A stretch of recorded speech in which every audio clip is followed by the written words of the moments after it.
Alright guys, yet another trekking episode. Uh,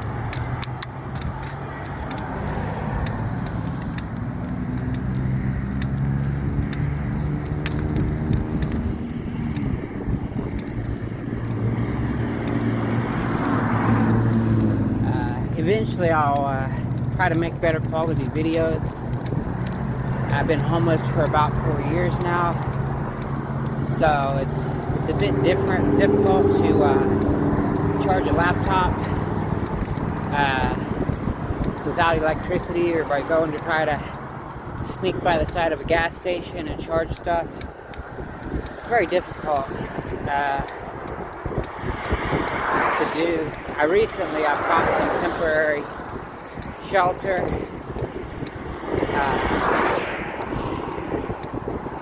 But you know, it is what it is. I've been in survival mode for pretty much 4 years now. It's difficult because there's really no assistance or help out there.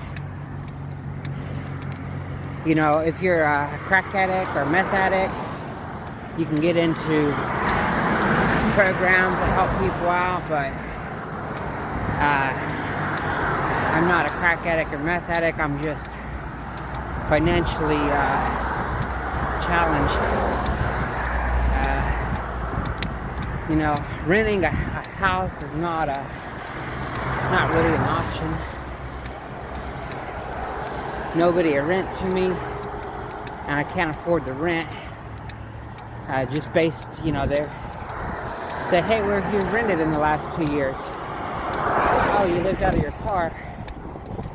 We're not going to rent to you. You know, some people be like, why don't you buy a small plot of land, build a house? Well, you can't get a loan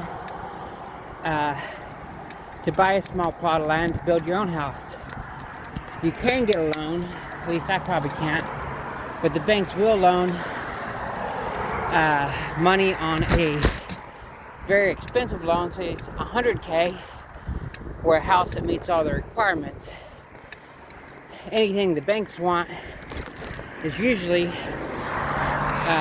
not what I want, because the banks want to sell their loans to pay for contractors who build homes, and those homes may not be built very well. In fact, very few of them are built very well. They're usually inefficient, not very smartly designed. So say I want to buy 2-3 acres, put me a little hut there and have me some chickens and stuff. If I go into a bank and I tell them that, they're just gonna kick me out the door. They might even call the police, because they don't want that. You know, because if I offer a bank something I can pay off within a year or two, they don't make much interest off that. So they're not motivated to do something like that. And from my perspective, it's smart, because I don't need anything big.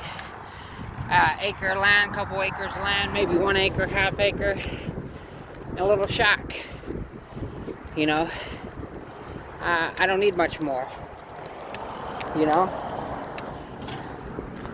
10 square feet, you know, 20 square feet, whatever.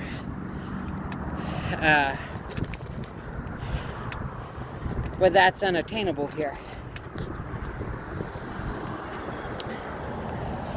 The amount of homeless people here is astounding. If you look at the U.S., what they claim there's about 500,000 homeless people in the United States. That's not true at all. I think there's more like 10 million. There are homeless people just everywhere. And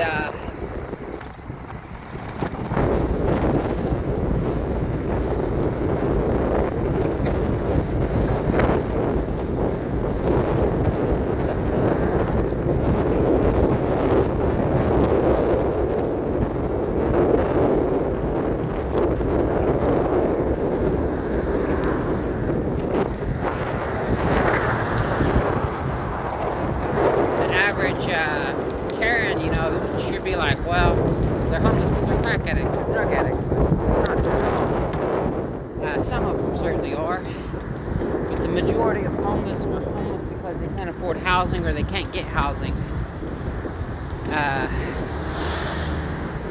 So you look at hotels. This particular town has so many hotels, it's unimaginable. But all the hotels shut down during the slow season. So there might be 50 hotels here, fancy hotels, that shut down, lock their doors, and don't serve anybody just because it's the slow season. Well, there's millions of homeless people. What they don't do is lower their price to, if they lowered their price where people could afford them, they could stay filled all year. But they won't do that because they're not motivated to, because they're making so much money, they don't need to. And by doing that, they create housing scarcity. The apartments do this, big companies buy up everything, jack up the prices, and what do you know? We got millions and millions of people on the street. I heard about a lady and 2 kids who died the other day. Sheriff's office said that they just wandered out in the field, didn't have nowhere to go, and froze to death.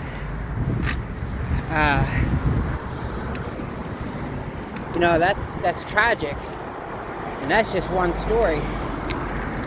This happens all the time. But yeah, something to think about.